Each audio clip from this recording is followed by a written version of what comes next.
দখলদার Israel, Iran এবং ফিলিস্তিন যুদ্ধ চলছে। আর এই মুহূর্তে আমাদের হাতে এসছে যুদ্ধের ভয়ঙ্কর কিছু গুরুত্বপূর্ণ আপডেট সংবাদ। প্রথমেই জানাবো, ইসরায়েলি হামলায় দক্ষিণ লেবাননে অন্তত 2 জন নিহত। দক্ষিণ লেবাননে ইসরায়েলি ড্রোন হামলায় পৃথক দুটি ঘটনায় অন্তত 2 জন নিহত হয়েছে বলে জানিয়েছে লেবাননের স্বাস্থ্য মন্ত্রণালয়। ইসরায়েলের দাবি, নিহতরা হিজবুল্লাহ সদস্য ছিলেন। একটি হামলা চালানো হয় সীমান্তবর্তী গ্রামে আইতা আস সাবাওর মধ্যবর্তী সড়কে চলমান একটি গাড়ির উপর। দিনের শুরুতে অপর একটি হামলা হয় উপকূলীয় শহর সাইদেনের দক্ষিণ অঞ্চলে চলা একটি গাড়ির উপর। দুটি হামলায় ইসরায়েলের লক্ষ্যবস্তুতে আঘাত হানে এবং 2 জন হিজবুল্লাহ যোদ্ধা নিহত হয়েছে। এরপর জানাবো, ইয়েমেন পিছু হটবে না, ওয়াশিংটনের ভুল স্বীকার করে নিউজউইকের প্রতিবেদন। যুক্তরাষ্ট্র সব সময় ইয়েমেনের হুতি বিদ্রোহীদের দমন করার জন্য এডেন উপসাগরে নৌবাহিনী মোতায়েন করে রেখেছে, কিন্তু তারা এত আক্রমণের পরও হুতি বিদ্রোহীদের সামনে ধরাশায়ী। তারা কোনোভাবেই হুতি বিদ্রোহীদের দমন করতে পারছে না, বরং তাদের উপর হুতিরা ভয়াবহ হামলা চালিয়ে যাচ্ছে। এ অবস্থায় যুক্তরাষ্ট্র তাদের ভুল স্বীকার করেছে। এদিকে ইরানের শক্তির সূচকগুলো মার্কিন যুক্তরাষ্ট্রকে আলোচনায় আসতে বাধ্য করেছে বললেন ইরাকি বিশ্লেষক। মেহের নিউজ এজেন্সির বরাত দিয়ে পাঁচ টুডে জানিয়েছে, ইরাকি রাজনৈতিক বিশ্লেষক মোহাম্মদ আলী বলেছেন, মার্কিন যুক্তরাষ্ট্রের সঙ্গে আলোচনা শুরু করার আগে ইরান পারমাণবিক চুক্তি বাস্তবায়নের গ্যারান্টি দিয়েছিল। ইরানি পক্ষ থেকে মার্কিন যুক্তরাষ্ট্রের সঙ্গে পরোক্ষ আলোচনার প্রথম ধাপকে ইতিবাচক এবং দ্বিতীয় ধাপকেও ইতিবাচক পারস্পরিক শ্রদ্ধার পরিবেশ বজায় ছিল বলে জানিয়েছেন। তারা বলেছে, যুক্তরাষ্ট্রই ইরানের সঙ্গে আলোচনা করতে বাধ্য হয়েছে। এদিকে ইরান রাশিয়ার সম্পর্ক শক্তিশালী এবং কৌশলগত বললেন পররাষ্ট্রমন্ত্রী আব্বাস আরগচি। IRIB বার্তা সংস্থার বরাত দিয়ে পাঁচ টুডে জানিয়েছে, মস্কোয় রুশ পররাষ্ট্রমন্ত্রীর সঙ্গে সংবাদ সম্মেলনে ইরান পররাষ্ট্রমন্ত্রী বলেছেন, ভ্লাদিমির পুতিনের সঙ্গে খুব ভালো এবং দীর্ঘ বৈঠক হয়েছে। ইসলামী প্রজাতন্ত্র ইরানের সর্বোচ্চ নেতার একটি লিখিত বার্তা ভ্লাদিমির পুতিনের কাছে হস্তান্তর করেছি। এটি পুতিনের জন্য যেমন বার্তা ছিল, তেমনি সমগ্র বিশ্বের জন্য। এর মাধ্যমে গোটা বিশ্ব বুঝতে পেরেছে ইরান রাশিয়া তার প্রধান এবং কৌশলগত অংশীদার বলে মনে করে। গুরুত্বপূর্ণ বিষয় নিয়ে রাশিয়ার সঙ্গে পরামর্শ করে। এবং সর্বশেষ জানাবো, সিরিয়ায় অর্ধেকে নামছে মার্কিন সেনা। সিরিয়া থেকে মার্কিন সেনা অর্ধেকে নামিয়ে আনার ঘোষণা দিয়েছেন ডোনাল্ড ট্রাম্প। বর্তমানে সিরিয়ায় 2000-এর বেশি মার্কিন সেনা মোতায়েন রয়েছে। চলতি বছরের মধ্যেই সেখান থেকে অর্ধেকের সেনা সংখ্যা নামিয়ে আনা হচ্ছে। প্রিয় দর্শক, এতক্ষণ শুনছিলেন সংবাদ শিরোনাম, এবারে বিস্তারিত। তবে তার আগে বন্ধুরা, অনুরোধ থাকবে এই সংবাদটিতে একটি লাইক দিন। এই চ্যানেলে আপনি নতুন হয়ে থাকলে আমাদের সংবাদটি দেখতে দেখতে চ্যানেলটি সাবস্ক্রাইব করে রাখুন। কমেন্ট করে বন্ধুরা আপনার মূল্যবান মতামত জানিয়ে দিন। আর বন্ধুরা, গাজা যুদ্ধে আপনি যদি নিরীহ ফিলিস্তিনিদের ভালোবেসে থাকেন, কমেন্টে ইয়েস লিখে বিশ্ববাসীকে জানিয়ে দিন। এবারে বিস্তারিত। ইয়েমেন পিছু হটবে না, ওয়াশিংটনের ভুল স্বীকার করে নিউজউইকের প্রতিবেদন।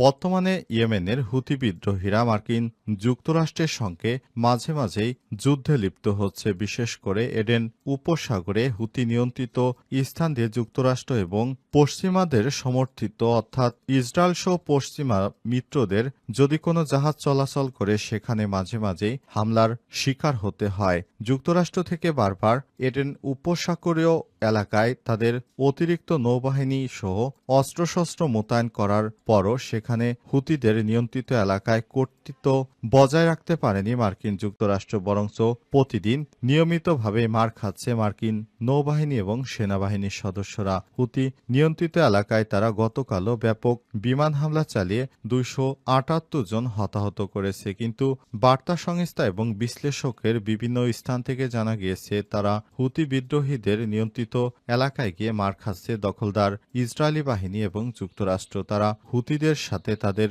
রণকৌশলে কোনোভাবেই এগিয়ে যেতে পারছে না। হুতি যোদ্ধারা সবসময় যুক্তরাষ্ট্রের নৌবাহিনীর উপর তাদের ক্ষেপণাস্ত্র হামলা অব্যাহত রেখেছে। বিশেষ করে তেল ট্যাংকারগুলো যখন এডেন উপসাগর দিয়ে পশ্চিমাদের দেশের দিকে যায় তখনই সেখান থেকে হুতি যোদ্ধারা এই জাহাজগুলোতে সরাসরি হামলা চালায়। যুক্তরাষ্ট্রের পক্ষ থেকে বারবার এডেন উপসাগরে নিয়ন্ত্রণ নেয়ার চেষ্টা করলেও শেষ পর্যন্ত তারা হুতি বাহিনীর কাছে ব্যর্থ হয়েছে। হুতি বাহিনী কোনোভাবেই পিছু হটবে না, তারা যুক্তরাষ্ট্রকে শায়েস্তা করেই ছাড়বে, এমনটা বিশ্লেষণে জানা গেছে। তারা যুক্তরাষ্ট্রকে নিয়ে ভীত নয়। প্রতিবেদনে স্বীকার করা হয়েছে যে এসব হামলায় ইয়েমেন উল্লেখযোগ্য ক্ষয়ক্ষতি হওয়া সত্ত্বেও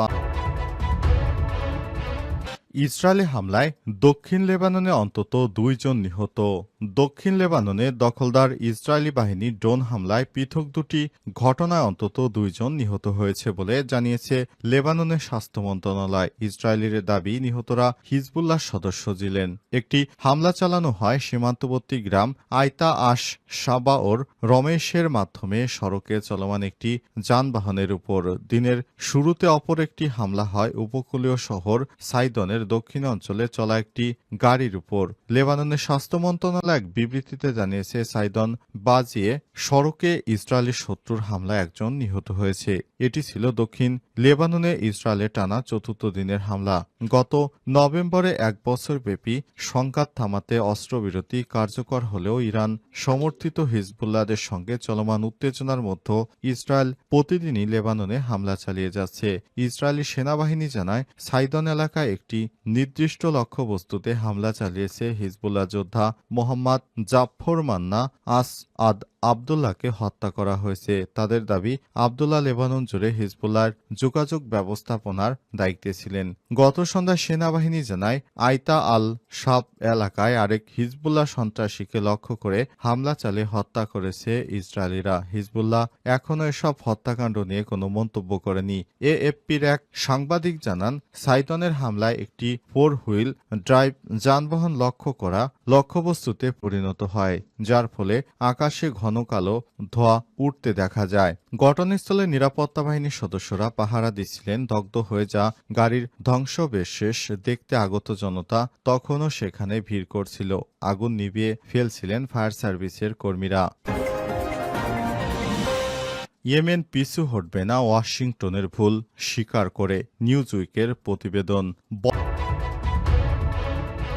ইরানের শক্তির সূচকগুলো মার্কিন যুক্তরাষ্ট্রকে আলোচনায় আসতে বাধ্য করেছে বললেন ইরাকি বিশ্লেষক। মেহের নিউজ এজেন্সির বরাত দিয়ে পাস টুডে জানিয়েছে, ইরাকি রাজনৈতিক বিশ্লেষক মোহাম্মদ আলী বলেছেন, মার্কিন যুক্তরাষ্ট্রের সঙ্গে আলোচনা শুরুর আগে ইরান পারমাণবিক চুক্তি বাস্তবায়নে গ্যারান্টি চেয়েছিল। ইরানি পক্ষ মার্কিন যুক্তরাষ্ট্রের সঙ্গে পরোক্ষ আলোচনার প্রথম ধাপকে ইতিবাচক এবং পারস্পরিক শ্রদ্ধার পরিবেশ বজায় ছিল বলে জানিয়েছে। ইরাকি বিশ্লেষক আরও বলেছেন, এই আলোচনায় ইরানি আলোচক দলের পক্ষ থেকে কোনো ছাড় দেওয়া হয়নি। যদিও এই অঞ্চলে উত্তেজনা বাড়ানোর জন্য মার্কিন যুক্তরাষ্ট্রের হাতে অজুহাত রয়েছে, তবে ইরানও নিজস্ব প্রভাব এবং শক্তি রয়েছে। এই কারণে তেহরান নিশ্চিত ছিল যে ইহুদিবাদী ইসরায়েল যে কোনো হামলা প্রতিশোধ নেয়ার ঝুঁকির কথা ভেবে মার্কিন যুক্তরাষ্ট্র ইরানের সঙ্গে আলোচনায় বসছে। যুক্তরাষ্ট্রের পক্ষ থেকে ইরানকে চাপ দেওয়া হয়েছে তারা যেন পিছু ওঠে, কিন্তু ইরান সরাসরি না করে দিয়েছে। তারা বলেছে তাদের লক্ষ্য অর্জন থেকে ইরান কখনোই পিছপা হবে না। যুক্তরাষ্ট্রের পক্ষ থেকে যতই প্রেসার আসুক না কেন ইরান তার পারমাণবিক কর্মসূচি বন্ধ করবে না। এবার 2 দফায় ইরান ও যুক্তরাষ্ট্রের মধ্যে আলোচনা হয়েছে, তবে সর্বশেষ অগ্রগতির বিষয়টি হল রাশিয়ার সঙ্গেও ইরান এই বিষয়টি নিয়ে আলাপ আলোচনা করেছে। রাশিয়া জানিয়েছে, যদি যুক্তরাষ্ট্রের সঙ্গে ইরানের পারমাণবিক কর্মসূচি নিয়ে আলোচনায় ইরানের স্বার্থ না থাকে সেই আলোচনা সমর্থন করে না রাশিয়া। ইরান রাশিয়া সম্পর্ক শক্তিশালী এবং কৌশলগত বললেন পররাষ্ট্রমন্ত্রী আব্বাস আরাঘচি। পাস টুডে ইসলামী প্রজাতন্ত্র ইরানের পররাষ্ট্রমন্ত্রী সাইদ আব্বাস আরাঘচি রুশ পররাষ্ট্রমন্ত্রী সের্গেই ল্যাভরভের সঙ্গে বৈঠকে ইরান রাশিয়া সম্পর্কে অত্যন্ত শক্তিশালী হিসেবে অভিহিত করেছেন। রাশিয়াকে প্রধান ও কৌশলগত অংশীদার বলে মনে করছে ইরান। আইআরইবি বার্তা সংস্থার বরাদ্দে পাসটুডে জানিয়েছে, শুক্রবার মস্কোয় রুশ পররাষ্ট্রমন্ত্রীর সঙ্গে সংবাদ সম্মেলনে ইরানের পররাষ্ট্রমন্ত্রী বলেছেন, ভ্লাদিমির পুতিনের সাথে খুব ভালো এবং দীর্ঘ বৈঠক হয়েছে এবং ইসলামী প্রজাতন্ত্র ইরানের সর্বোচ্চ নেতা একটি লিখিত বার্তা ভ্লাদিমির পুতিনের কাছে হস্তান্তর করেছি। এটি পুতিনের জন্য যেমন বার্তা ছিল তেমনি সমগ্র বিশ্বের জন্য। এর মাধ্যমে গোটা বিশ্ব বুঝতে পেরেছে ইরান রাশিয়াকে তার প্রধান ও কৌশলগত অংশীদার বলে মনে করে এবং গুরুত্বপূর্ণ বিষয়ে রাশিয়ার সঙ্গে পরামর্শ করে। সাইদ আব্বাস আরাঘচি আরও বলেছেন, ইতিহাস সম্ভবত আর কখনোই ইরান ও রাশিয়ার মধ্যে সম্পর্ক এত ঘনিষ্ঠ এবং শক্তিশালী ছিল না। আমরা সম্প্রতি একটি কৌশলগত চুক্তি স্বাক্ষর করেছি যা ইরান রাশিয়ার মধ্যে সম্পর্ককে আরও উচ্চ স্তরে নিয়ে গেছে। রাশিয়ার পররাষ্ট্রমন্ত্রীর সাথে যৌথ সংবাদ সম্মেলনে ইরানের পররাষ্ট্রমন্ত্রী রাশিয়ার পররাষ্ট্রমন্ত্রীর সঙ্গে আলোচনার গঠনমূলক বলেও বর্ণনা করেছেন। তেহরান এবং মস্কোর সম্পর্কের উপর চলমান বিষয়াদি প্রভাব ফেলবে না। তিনি জোর দিয়ে বলেছেন, নিষেধাজ্ঞা সত্ত্বেও ইরান এবং রাশিয়ার মধ্যে অর্থনৈতিক সহযোগিতা জোরদার করা হচ্ছে। ইরান ও যুক্তরাষ্ট্রের মধ্যে পরোক্ষ আলোচনা সম্পর্কে আরাঘচি আরও বলেন, যদিও আমেরিকার উদ্দেশ্য সম্পর্কে আমাদের মারাত্মক সন্দেহ রয়েছে, তারা যদি অবাস্তব দাবি উত্থাপন না করে তাহলে একটি সমঝোতা স্মারক চুক্তি স্বাক্ষরিত হবে, সেটির বিষয়ে আমরা একমত রয়েছি।